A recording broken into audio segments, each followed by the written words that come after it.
Welcome back to Physical Chemistry on Catalyst University. My name is Kevin Tokoph. Please make sure to like this video and subscribe to my channel for future videos and notifications. In the previous video, we looked at a conceptual example for determining thermodynamic parameters of mixing. And so what our example was is we took basically pure Jack Daniels and we mix it with Coca-Cola, and when we mix these two things together, we actually have a liquid mixture with some percent contribution from the Jack and some percent contribution from the Coke. And we could quantify several things from this. We could quantify the Gibbs free energy of mixing, the entropy of mixing, also the delta V of mixing, which is the difference in volume between real mixing and ideal conditions. And then also we could determine whether or not the enthalpy of mixing, delta H, was zero or non-zero. And again, we looked at this for ideal and non-ideal conditions. In this video, I want to actually do an example problem where we look at various things for calculating thermodynamic parameters for mixing. And we're going to do quite a bit in this problem. I actually have 2 full slides on it. So this may be a little bit of a longer video. But to put it simply, what we're going to do is calculate the free energy for mixing, the entropy of mixing, and then here we'll calculate both the delta V of mixing and the percent deviation from ideal conditions. And then also we'll determine the whether or not delta H is 0 or non-zero. All right, so here's our problem, at least the first part of it. We have 200 grams of ethanol, and it's going to be mixed with 200 grams of water at 298 Kelvin. We want to first calculate the delta G of mixing and the delta S of mixing, our entropy. And I'm going to remind you of a few formulas right here. Our delta G of mixing is defined as nRT times the sum of all the natural logs of all the mole fractions for each component in the mixture. And then, if we want to find the entropy of mixing, it really just boils down to taking the negative of this and then dividing the whole thing through by T, okay? By the temperature, which is given in this problem. That's what we're going to do on this slide. But in order to do this, we actually have to know what the mole fractions are. And our 2 components are ethanol and water, and I've given you the molecular weights right here. So let's go and first calculate the number of moles of each of these. So first we're going to do ethanol. So for ethanol, I've got 200 grams. If I divide by the molecular weight, which is given as 46.07 grams per mole, it turns out there are 4.34 moles of ethanol in this mixture. I can do the same thing for water, which has a molecular weight around 18 grams per mole. 200 grams divided by the molecular weight, 18.00 grams per mole, and I get that there's about 11.1, it's actually 1 repeating, moles of water in this sample. All right? Now, one thing I'll need for later is the total number of moles. I'll actually need it for the mole fraction calculations and then also for the delta G calculation. The total number of moles is just the sum of these 2 numbers. It's all the moles of everything in the mixture. So I just add the 4.34 moles plus the 11.1 moles, and I get about 15.45 moles. So this is the sum of the moles of both ethanol and water.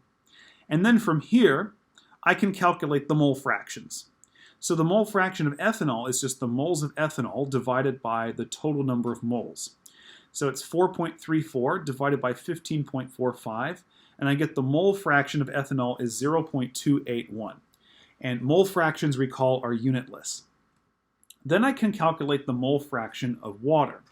Again, I'm going to take 11.11, divide by the total number of moles, 15.45, and I get the mole fraction of water being 0.719. Now, before you go any further, one thing you may want to do is make sure that all your mole fractions add up to 1. And so sure enough, if you add these 2 mole fractions together, you get 1. Mole fractions, by definition, have to add to 1. If this was a 3-component mixture, I'd have 3 mole fractions, and all 3 of them would have to sum to be 1. You should always do that first in anything that requires mole fractions, because if you don't get 1, you probably made a mistake and you shouldn't go any further in the problem. All right, so now what we can do is calculate the Gibbs free energy. Now recall from up here from the previous video that the delta G of mixing was defined as nRT times the sum of all the natural logs of all the mole fractions of each component.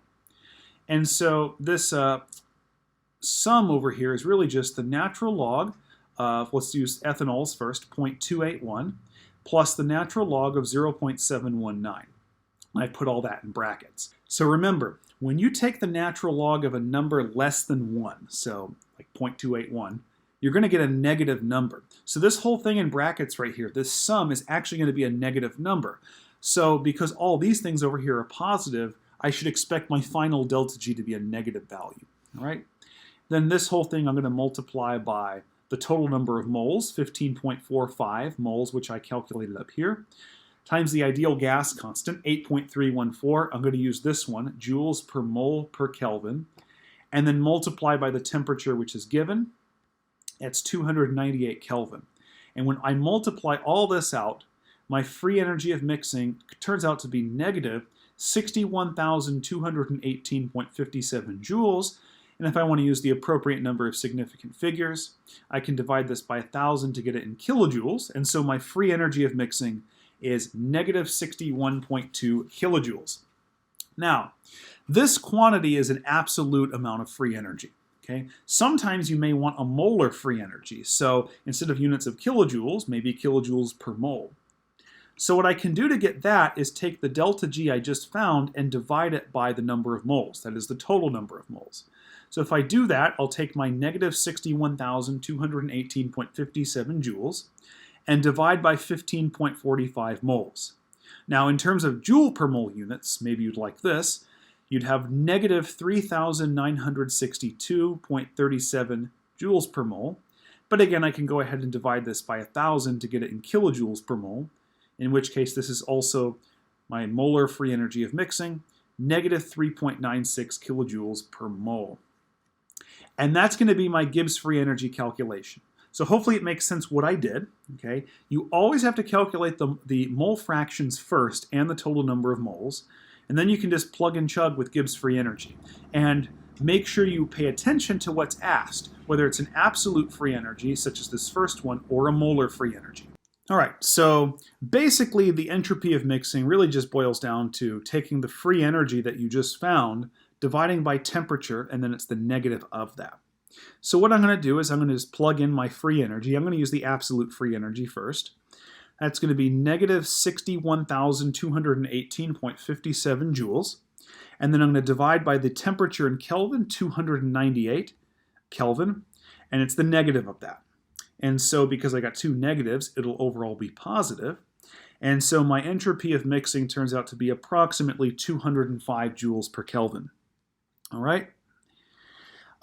Typically when you're asked to solve for an entropy, because usually because you're dividing by a temperature in Kelvin, normally the absolute number you get for entropy is a lot smaller than the absolute number you get for free energy.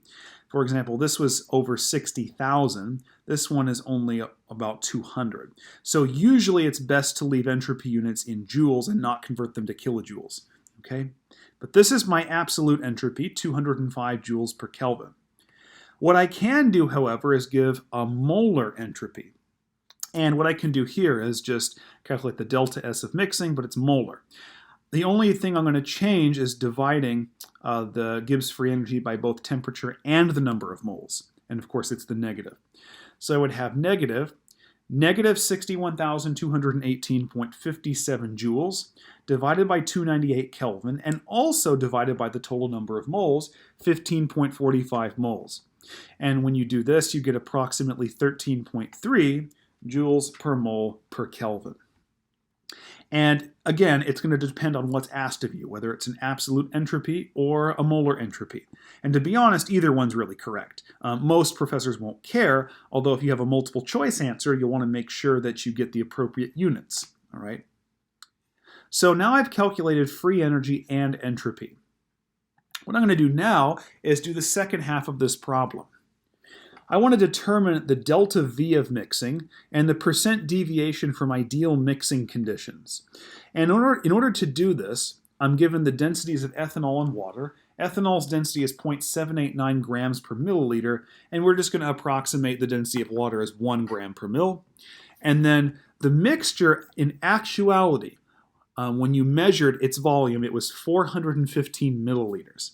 So what we're going to need to do is calculate the ideal volume. Okay, so basically, we're going to use the masses that we were given and the densities were given to calculate the theoretical volume individually of each component.